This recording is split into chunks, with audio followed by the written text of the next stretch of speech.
Hello, welcome to this new video.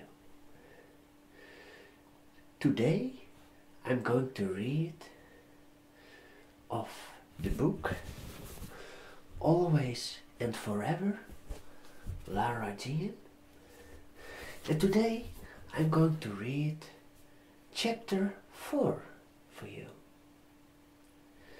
Next week I will make a new haircut video. I hope I got the time for it to make a new haircut video, because making a haircut video sits a lot of time, and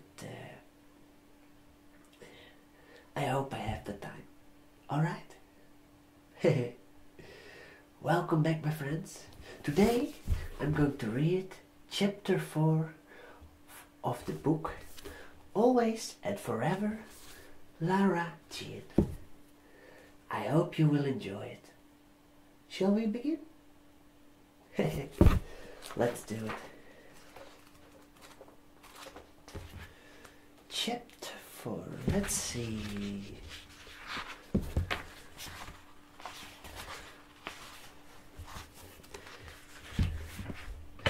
It's the first day of the senior week, and during the senior week, every day there are themes. Today, theme is school spirit, and I am wearing Peter's lacrosse jersey and big tails with the yarn ribbons in our school colors, light blue and white. Peter has painted his face half blue and half white. When he picked me up this morning, I screamed when I saw him.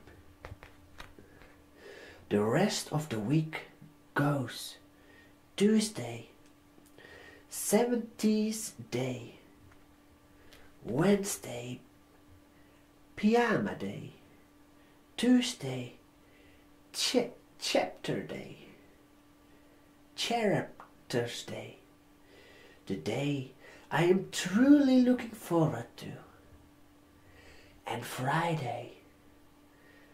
We are off on our senior trip. The vote was between New York City and Disney World, and New York won.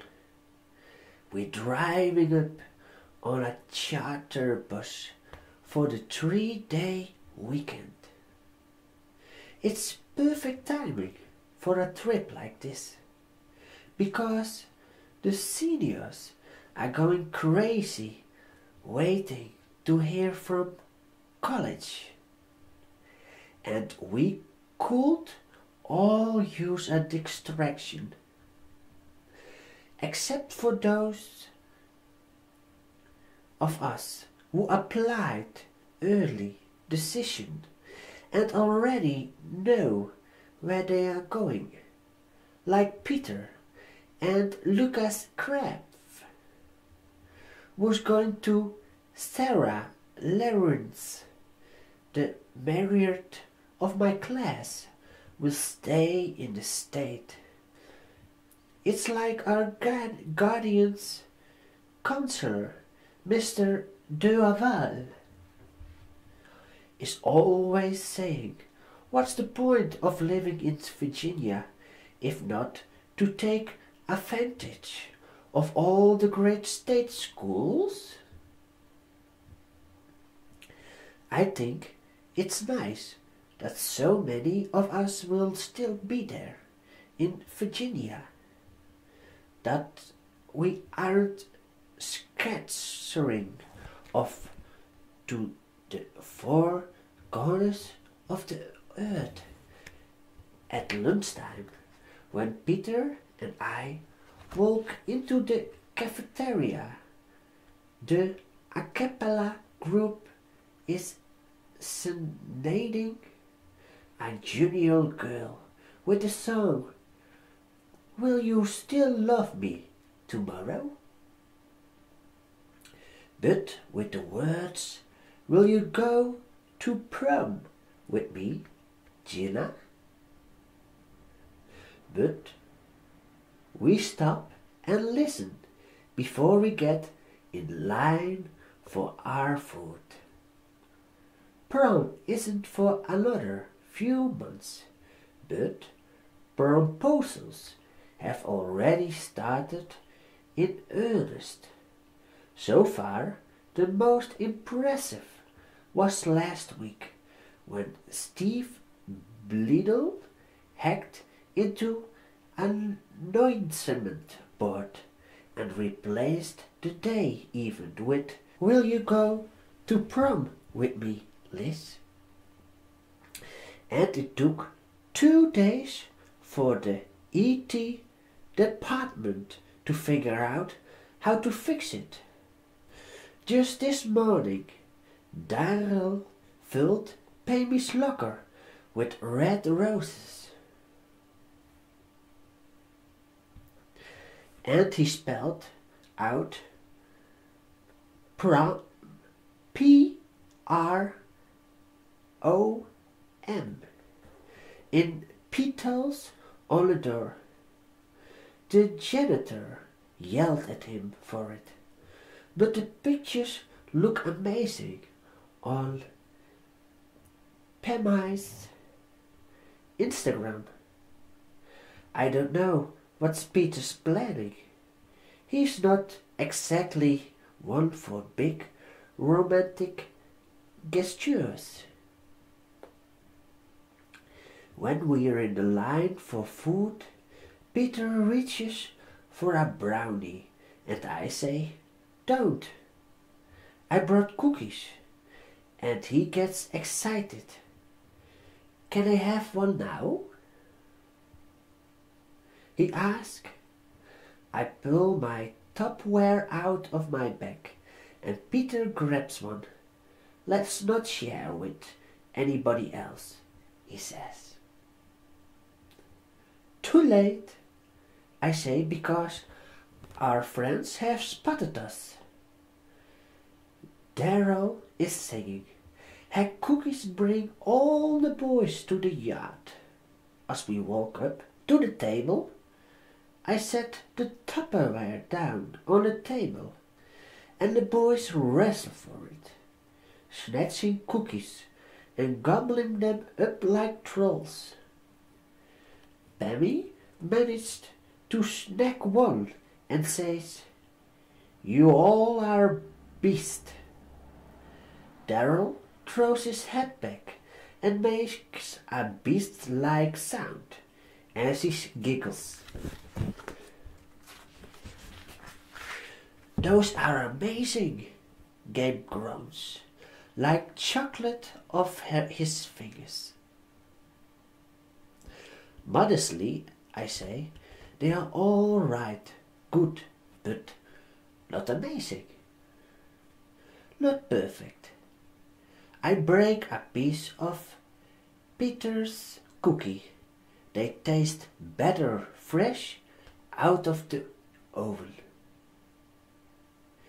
"Will you please come over to my house and bake me cookies so I know what they taste like, fresh out of the oven?" Gabe bites into another one and closes his eyes in ecstasy. Peter snags one. "Stop eating all my girlfriend's cookies." Even a year later, I still gives me a little thrill to hear him say, "My girlfriend," and know that I'm her. You're gonna get a gut if you don't quit with that shit," Daryl says. Peter takes a bite of Cookie and lifts up his shirt and pats his stomach. "Six-pack, baby." "You're a lucky girl," Large Gabe says. Daryl shakes his head. "Nah, Gavinsky, the lucky one." Peter catches my eye and winks. My heart beats quicker. I have a feeling that when I am Stormy's age, those everyday moments will be what I remember. Peter's head bent, biting into a chocolate chip cookie. The sun coming through the cafeteria window, bouncing off his brown hair, him looking at me. After school, Peter has lacrosse practice, and I sit in the stand and do my homework. Of all the guys on the team, Peter is only one going to a division on school. And Coach White is already crying about what the team will look like when Peter's gone. I don't understand all the ins and outs of the game, but I know when to cheer and when to boo. I just like to watch him play. He thinks every shot he takes will go in, and they usually do. Daddy and Mrs. Rothschild are official a couple, and they have been since last September. Kitty, over the moon, she takes credit for it at every opportunity. It was all part of my master plan, he brags. I give it to her. The girl does have a vision. After all, she got Peter and me back together, against all the odds, and now we are in love.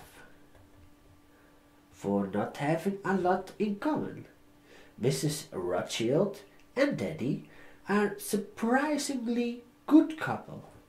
Again, not unlike Peter and me. Proximity really does make all the difference. Two lonely neighbors, Netflix, a couple of dogs, a bottle of white wine. If you ask me, it's lovely. Daddy has way more of a life now. That's Mrs. Rothschild in it. They are always going places together, doing exactly actual activities, like on Saturday morning. Before any of us are awake, they are going hiking and watch the sun rise. I have never known Daddy to hike, but he's taking to it like a fish to water. They go out to dinner. They go to the wine series. They meet up with Mrs. Rothschild's friends. Sure, they still like to stay in and watch a documentary, but his world is so much more with her in it, and so much less lonely. Which I never knew. He was those 8 long years since Mommy died, but he must have been. Now then, I see him so energized and so out and about. Mrs. Rothschild eats with us at least a few times a week, and it's gotten to where it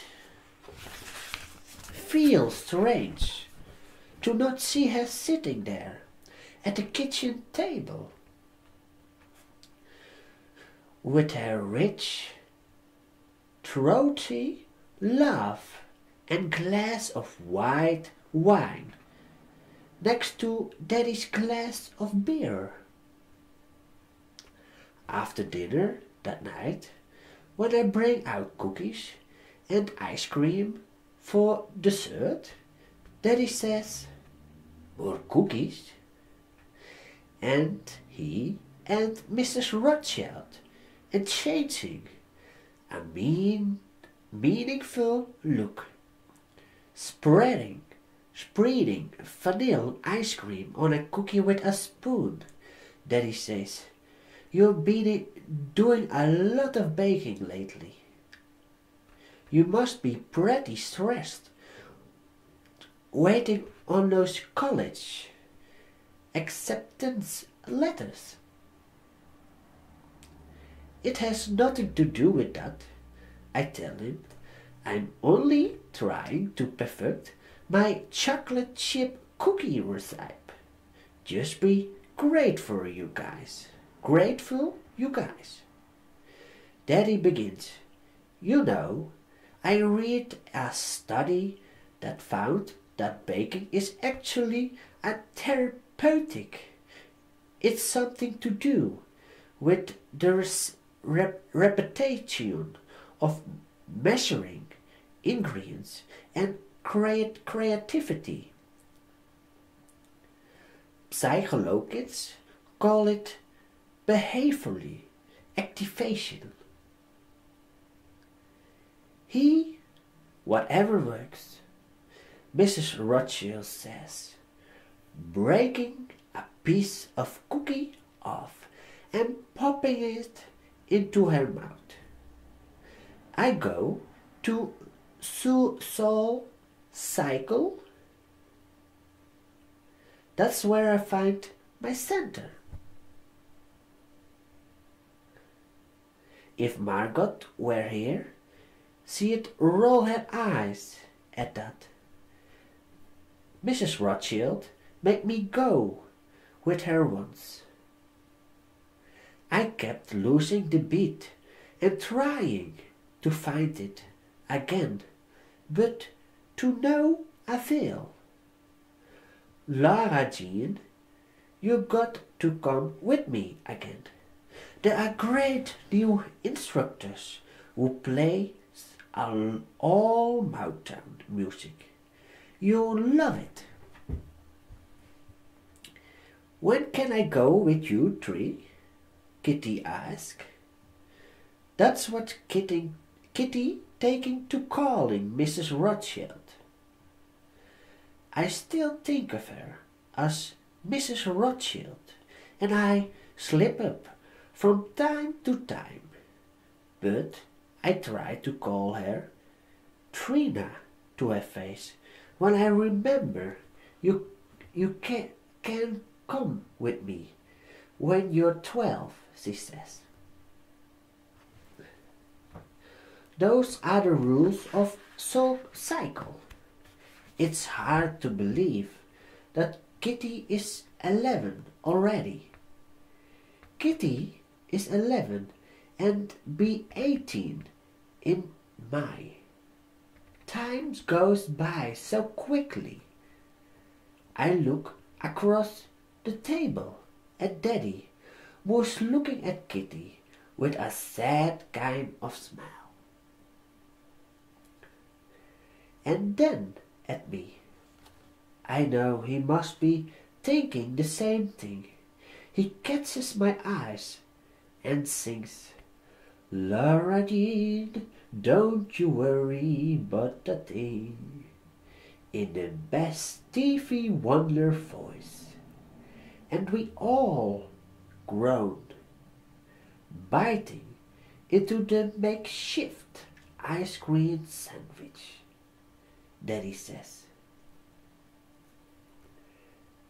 "You've worked hard. Everything will turn out the way it's supposed to."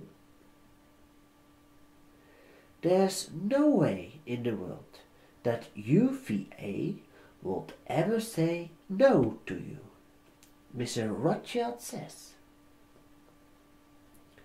Knock on the wood, Kitty says, rapping the kitchen table with her knuckle.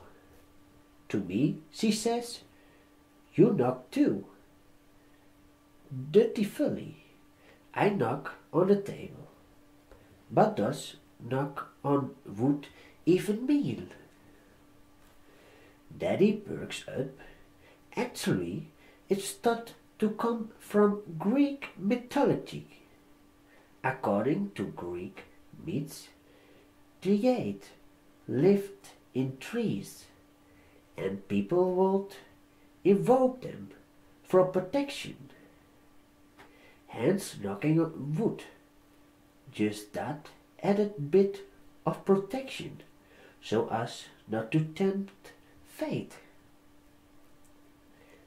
Now it's Mr. Rothschild, Kitty, and me exchanging a look. Daddy's so squaring, and Mrs. Rothschild seems so young compared to him. Even thought he is not that much older than her. And yet it works.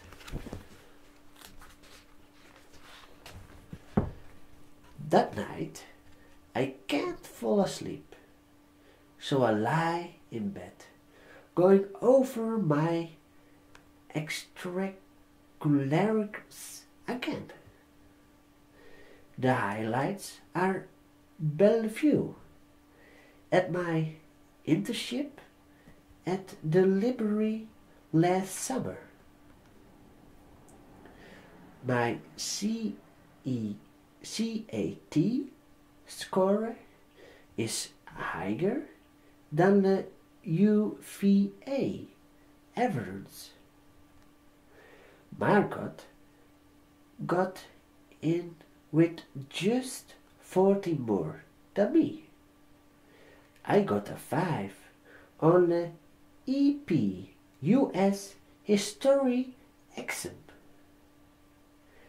I've known people to get into UVA with less than that.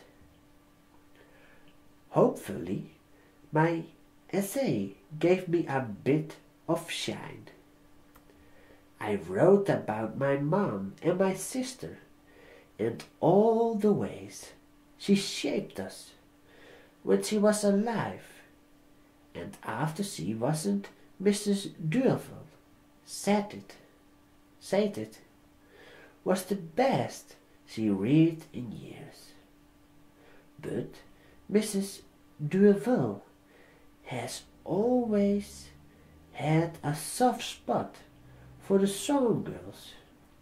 So, who knows? I toss and turn for another few minutes. And finally, I just throw off my covers and get out of bed.